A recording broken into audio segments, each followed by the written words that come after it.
오늘 우리가 볼 말씀은 열왕기상 7장 23절부터 39절까지의 말씀이 되겠습니다.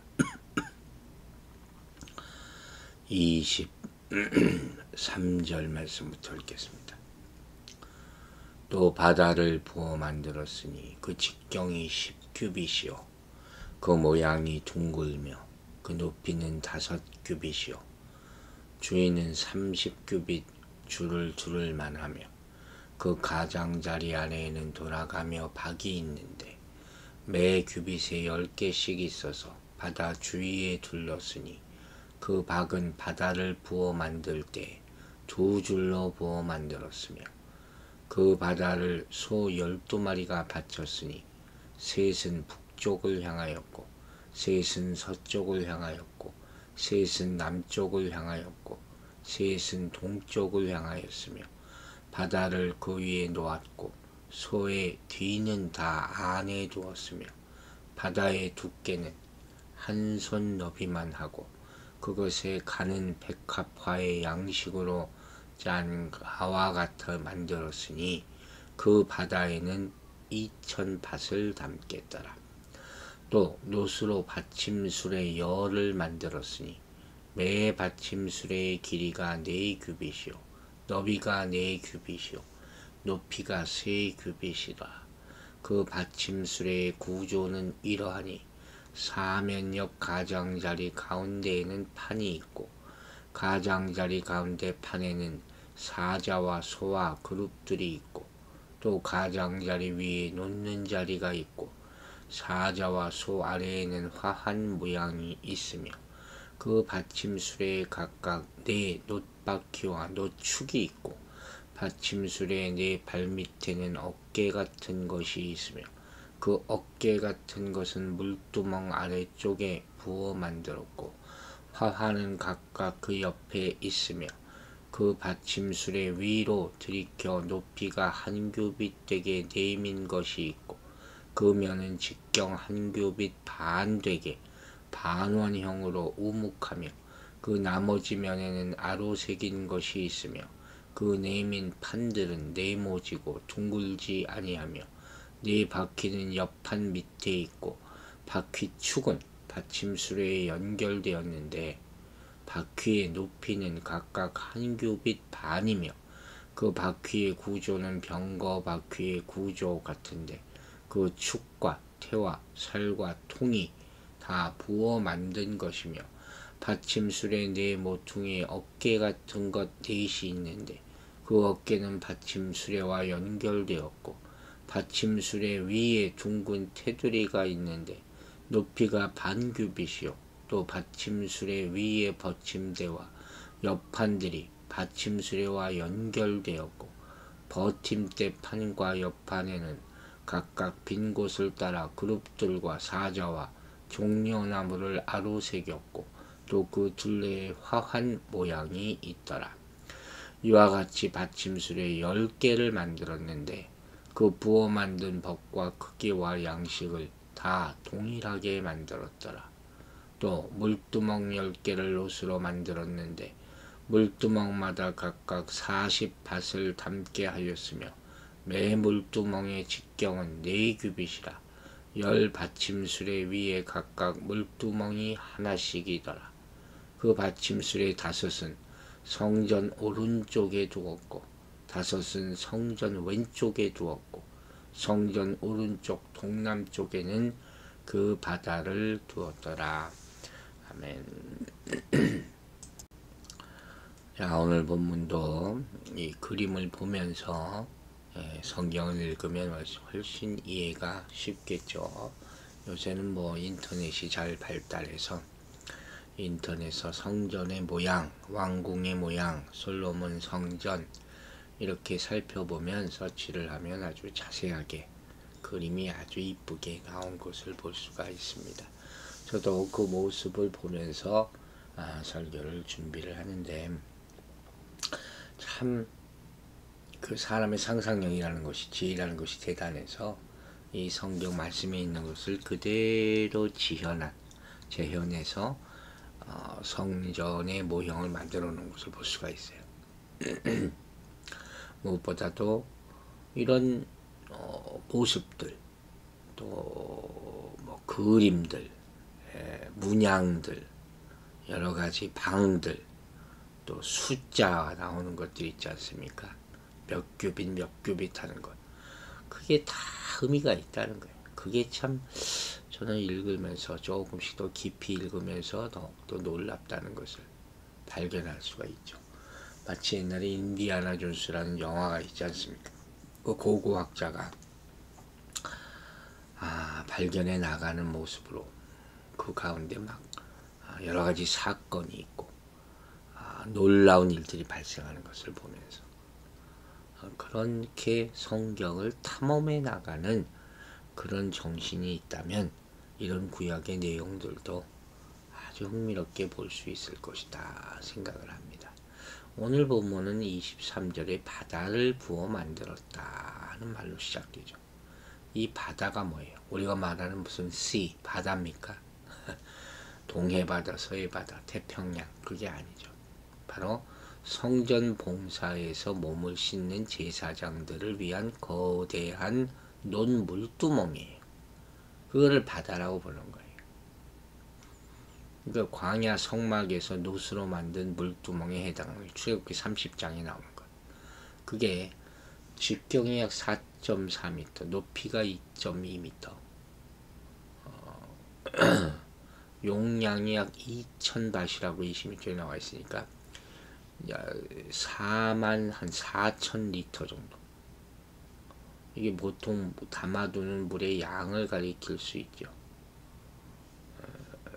역대하 4장 5절을 보면 이 용량을 3,000밭, 즉 한 6만 6천 리터 정도거든요. 그 이게 물두멍에 담을 수 있는 최대 용량을 말한 것으로 보죠. 그 이런 바다는 고대 신전들의 흔히 있는 물건이었어요.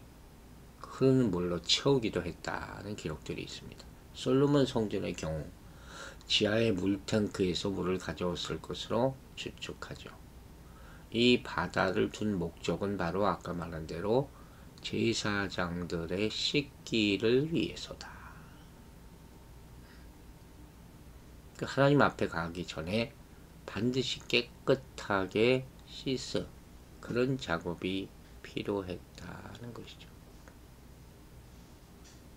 몸도 씻고 그때 뭘 생각해요? 마음도 씻고 거룩하지 않은 채로 죄를 가진 채로 하나님 앞에 나아가면 지성소에 들어가면 그 즉시 죽으니까. 그렇죠? 24절에 나오는 바가지의 바가지. 물통 테두리 아래에 두 줄로 이어져서 이렇게 붙어 있었다는 거예요. 한 규빗마다 10개씩이니까 300여 개의 바가지 모양이 이어져 있었다. 이 씻으려면 바가지로 물을 퍼야 됐을 거 아니에요. 그렇게 생각하면 쉽게 이해가 될 거예요. 25절과 26절에는 또 장식들이 나오죠. 그 바다를 소 12마리가 바쳤다. 셋은 북쪽을 향하고, 셋은 서쪽을 향하고, 셋은 남쪽을 향하고, 셋은 동쪽을 향하고 바다를 그 위에 놓았고 소의 뒤는 다 안으로 두었으며 바다의 두께는 한 손 너비만 하고 그것에 가는 백합화 양식으로 짠 가와가 만들었으니 그 바다에는 2,000밭을 담겠더라. 이 대형 물통이라고 할 수 있는 이 놋바다는 12마리의 황소가 받치고 있었다는 거예요. 동서남북으로 각각 3마리씩 배치해서 그 장식이죠. 그 황소 장식 위에 큰 항아리 같은 게 있는 거죠. 그리고 머리가 바깥쪽으로, 꼬리가 안쪽으로, 바깥을 바라보는 형상이겠죠. 이게 어떤 사람 무슨 바알 종교 신상이 아니냐, 소를 숭배하는, 그게 아니라 그냥 장식이라고 보는 것이죠. 유당 아하스는 그런데 이 바다를 황소 형상에서 내려다가 돌판 위에 두었다는 기록이 열왕기하 16장에 나와요. 즉 아수르의 재단을 보고 나서 예루살렘 성전을 마음대로 훼손하고 재배치한 거죠. 그래서 벼락맞을 일 한 거죠. 이 바다는 큰 제단 옆 성전 동남쪽에 놓여 있었다고 얘기합니다. 에스겔의 성전 묘사를 보면 물이 흘러나온 곳이 바로 이 근처였음을 알 수가 있어요. 에스겔서 47장에 느부갓네살 왕이 예루살렘을 함락시킬 때 이 놋바다를 산산조각 내서 바벨론으로 옮겨갔다는 기록이 열왕기하 52, 25장에 나옵니다. 그리고 이 바다는 어마어마하게 큰 물통 아닙니까? 두께가 한 뼘 정도 됐다. 그리고 테두리는 또 백합화 양식으로 만들었다. 순수를 상징한다 그랬죠. 깨끗한 상징. 이런 문양 같은 거 다 중요한 거예요, 사실. 여러분, 이것만 저는 생각해 보려고 해요. 이런 문양을 새긴 사람의 마음이 어땠을까요? 우리가 보면 무슨 고고학자들의 발견 이런 것만 관심 갖지 말고 한번 찾아가 봐야 돼요. 역사 박물관 가면 감탄을 하잖아요. 그런 걸 생각하면서 이 성경에 나와 있는 성전의 내용들을 볼 필요가 있다는 것이죠. 또 27절부터 29절을 보면 물두멍을 싣고 옮길 수 있는 받침수레, 그걸 노수로 10개를 만들었다는 거예요. 길이가 약 1.9m, 너비가 1.8m, 높이가 1.35m 정도 되는. 그리고 수레 가장자리 가운데 판에는 여기는 또 사자와 소의 그룹들의 문양이 새겨져 있었다 하는 거죠. 10개의 수레의 물두멍을 씌웠는데 필요할 경우는 놋바다의 물을 물두멍에 나누어 담아서 제사 때 제물과 성전들을 씻고 제사장이 있는 데 사용했다는 거예요.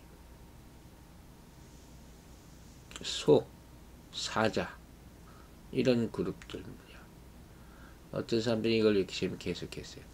소는 풀을 먹잖아요. 사자는 육식이고. 그러니까 서로가 보완한다는 의미가 있다는 것이죠.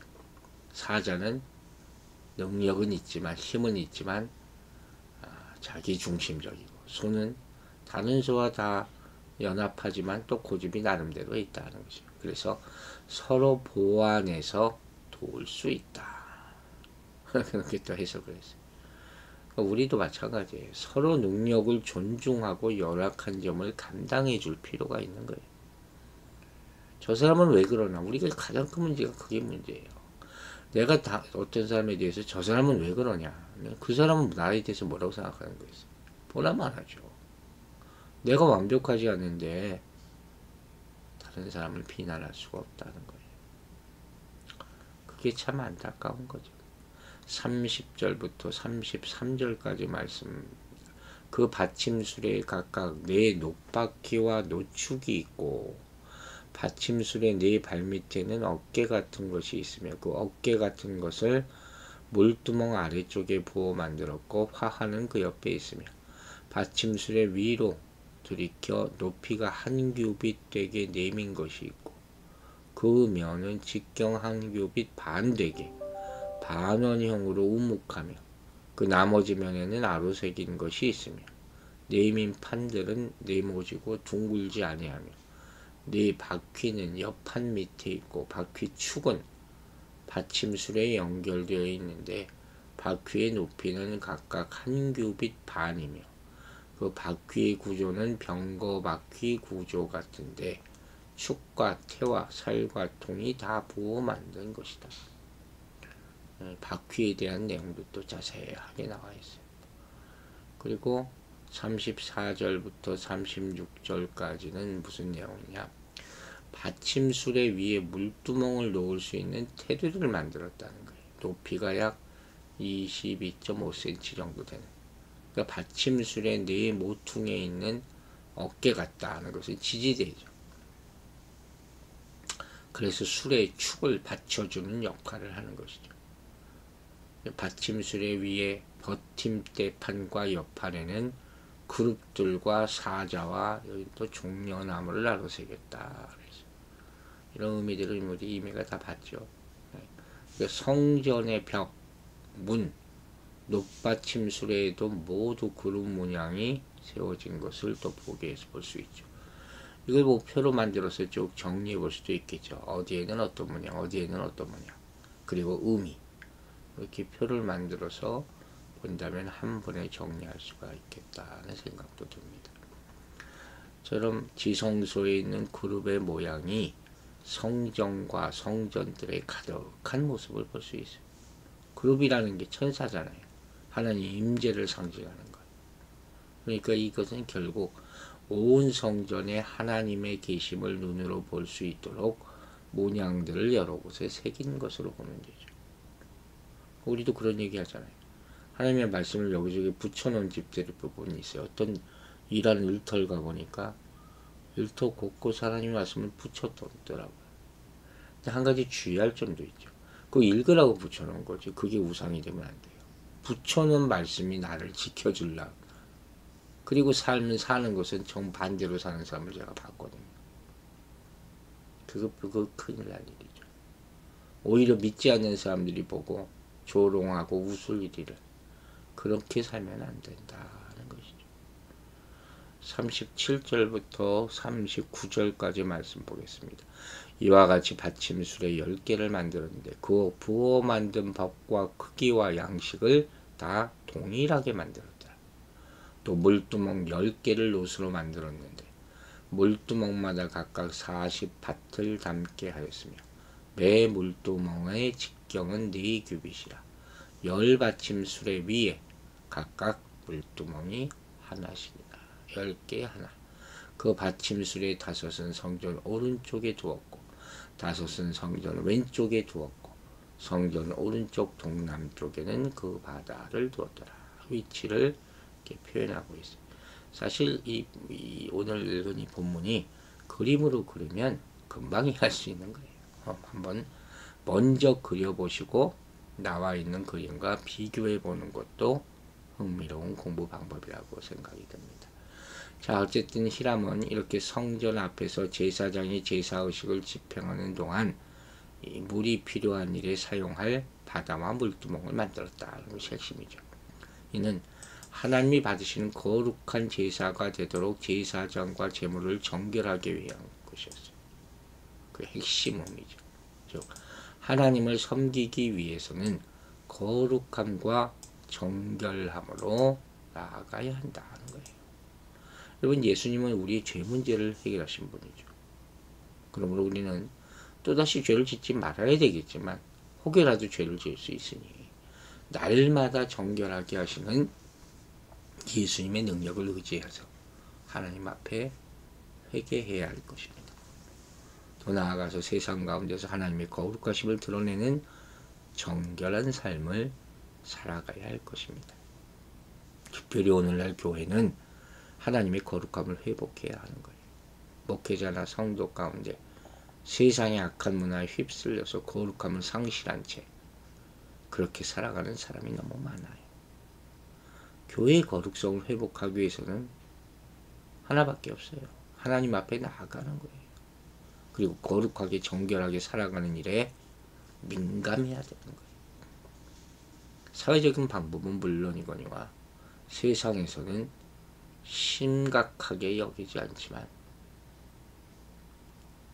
하나님의 말씀을 어기고 지은 죄를 모두 주님 앞에 내어놓고 회개하는 일을 습관화해야 돼요. 가장 중요하게 얘기해야 된다는 거예요. 교회의 거룩성 회복은 바로 나부터 시작되는 거예요. 남이 아니라 날마다 정결하게 살고자 하는 내 자신의 몸부림으로부터 시작된다는 사실을 잊지 마시기 바랍니다. 기도하겠습니다. 아버지 하나님, 오늘 이 아침에는 주의 성결함, 그 물두멍을 생각하면서 성령으로 깨끗하게 정결하게 주의 보혈로 덮어주시는 간절함을 구합니다.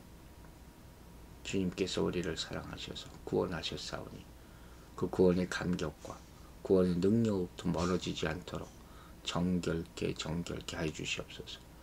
항상 주의 말씀으로 우리 믿음을 지킬 수 있도록 하여 주시고 죄와 멀어지게 도와주시며 죄를 지었을 때 바로 하나님 앞에 나아가 회개하는 거룩한 믿음을 지키는 하루가 되게 하여 주시옵소서. 성도들의 건강 지켜주시고 영육간의 강건함을 오늘 하루 지켜주시고 회복시켜주시고 성령으로 어루만져 주셔서 그 믿음 지키며 영육간에 승리하는 하루가 될 수 있도록 축복하여 주시옵소서. 감사드리며 예수 그리스도 이름으로 기도했습니다.